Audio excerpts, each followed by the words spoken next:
बहुत समय पहले एक हरियाली से सराबोर शांतमय जंगल हुआ करता था।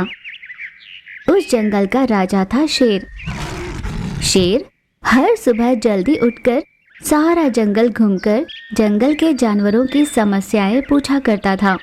तब शेर ने देखा हाथियों ने अपनी मादा हाथी को घर से बेघर कर दिया था और कुछ दूर जाने पर बड़ों से बदतमीजी से बात करते हुए कुछ नन्हे हिरण दिखाई दिए और कुछ दूर जाने पर अपनी मादा खरगोश के साथ बात न करते हुए उसके नन्हे खरगोश दिखाई दिए। ये सब देखकर शेर को बहुत दुख पहुंचा। शेर सीधे चील के पास गया। हे गरुड़ मुनीश्वरा, मैं आपसे सहायता मांगने आया हूँ। चील ने शेर को अपने सामने खड़ा पाया, जिसके एक इशारे से सारा जंगल थर थर कांप उठे। ऐसे मृगराज मुझसे सहायता मांगने आए हैं। भला ऐसा क्या हुआ है महाराज? ऐसा चील के पूछने पर शेर राजा ने जंगल का आंखों देखा हाल बताया। उस पर चील ने कहा, इसका मतलब जानवरों का अस्तित्व अपना रास्ता भटक रहा है। आप ही इसके लिए कोई उपाय बताइए। मुझे एक बार पूरे जंगल का परीक्षण करना होगा। चील के ये कहने पर शेर ने उसकी बात मान ली। उसके अगले दिन चील ने सारा जंगल उड़ उड़कर परीक्षण किया। रात में भी उसने सारे जंगल का अवलोकन किया। हर जानवर का बर्ताव उसने अच्छे से देख लिया। शेर अपनी गुफा पर चील के लौट आने का इंतजार कर रहा था। तभी चील वहां पर पहुंचा। महाराज, मुझे जंगल की परिस्थितियां समझ में आ गई हैं। आपका बचपन कैसे गुजरा? सुबह जल्दी उठा करते थे, फिर आप जैसे विद्वानों के पास जाकर काम सीखते थे। रात जब घर लौटते थे तब माँ, बाबूजी, दादा, दादी हमें अच्छी अच्छी कहानियाँ सुनाया करते थे। उन्हें सुनते हुए हम सो जाया करते थे। पर महाराज, अब की परिस्थितियाँ वैसी नहीं हैं। एकांत रहने के सभी आदी हो गए हैं। संयुक्त परिवार गायब हो रहे हैं।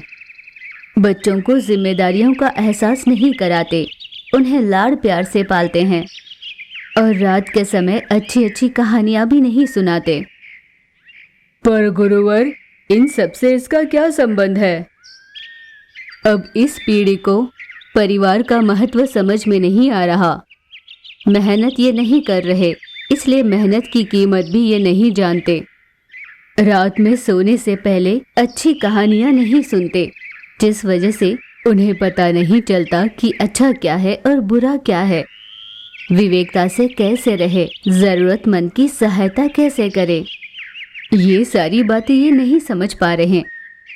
इसीलिए इन सारे जानवरों के मन से अपनापन या एकता की भावना नहीं रही। चील की कही सारी बातें शेर के समझ में आ गई। शेर ने जंगल के सभी जानवरों को नदी के किनारे आने के लिए कहा। सभी जानवर वहां पर उपस्थित हुए। आज के बाद जंगल का कोई भी वृद्ध जानवर अकेला नहीं रहेगा। उनकी जिम्मेदारी उनके संतान लेंगे।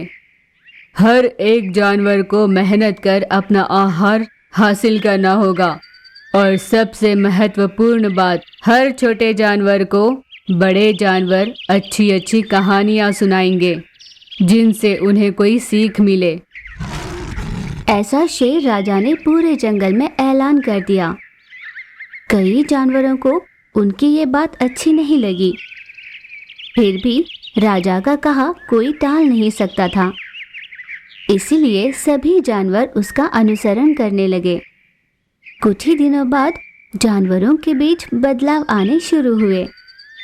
एक हरे भरे पेड़ के नीचे ध्यान में बैठे चील के पास शेर राजा पहुंचे। आपने बहुत ही अच्छा उपाय सुझाया है। आपका बहुत धन्यवाद गरुड़। मेरा आशीर्वाद सदैव तुम्हारे साथ है। इस बात का ध्यान रहे कि जानवर अब उनका रास्ता न भटके। अब मैं ध्यान करने के लिए पहाड़ियों पर जा रही हूँ। ये कहकर चील वहां से उड़ चली। अपने जानवरों में आए बदलाव से बहुत खुश हुआ शेर राजा। इस तरह शेर राजा अपने जानवरों को अच्छे रास्ते पर चलाता हुआ अपने शासन का निर्वाह कर रहा था।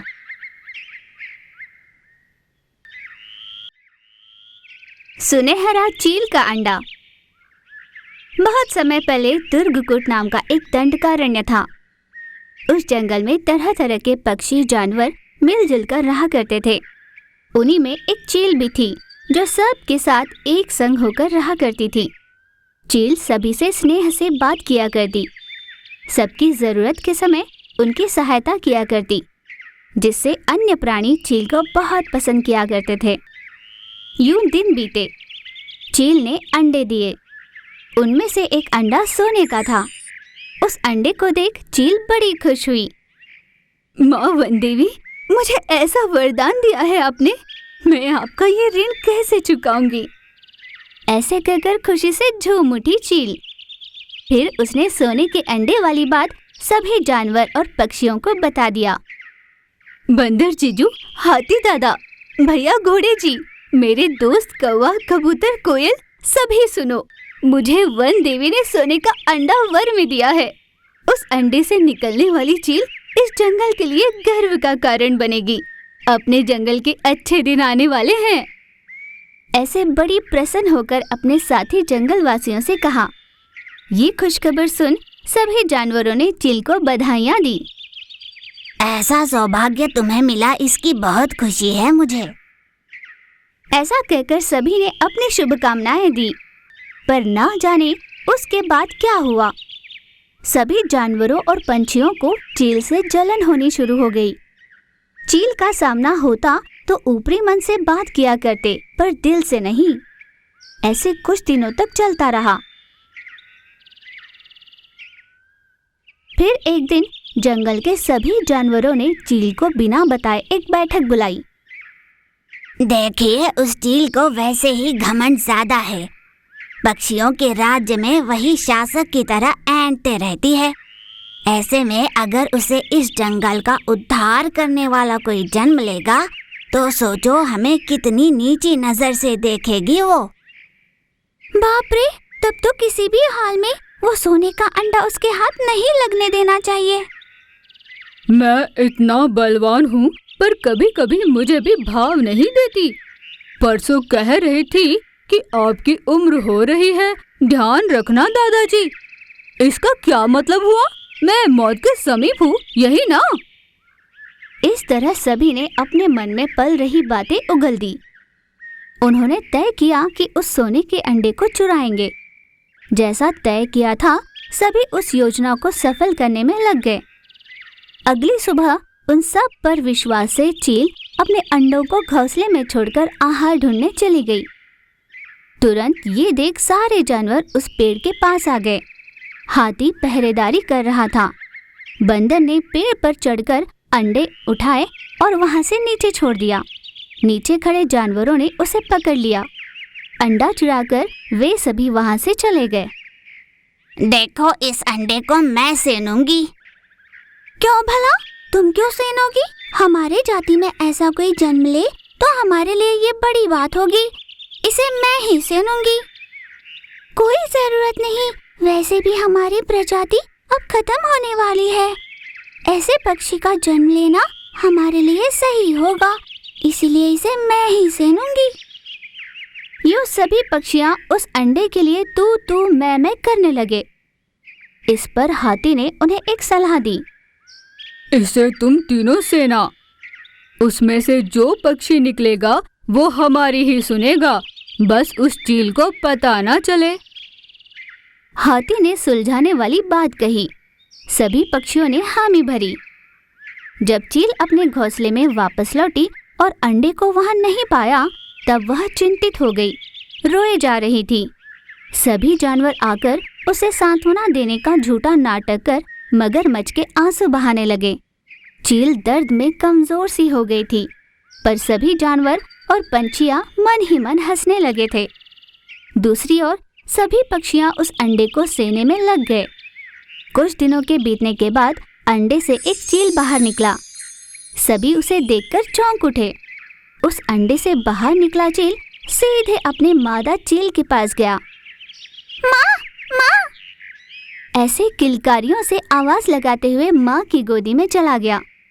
बेजान सी जी रही मादा चील की खुशी का कोई ठिकाना नहीं था।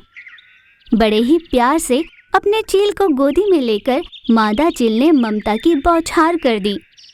ये सब देख रहे जानवर समझ गए कि वे कितनी बड़ी गलती कर रहे थे। अपना सर झुकाए खड़े थे।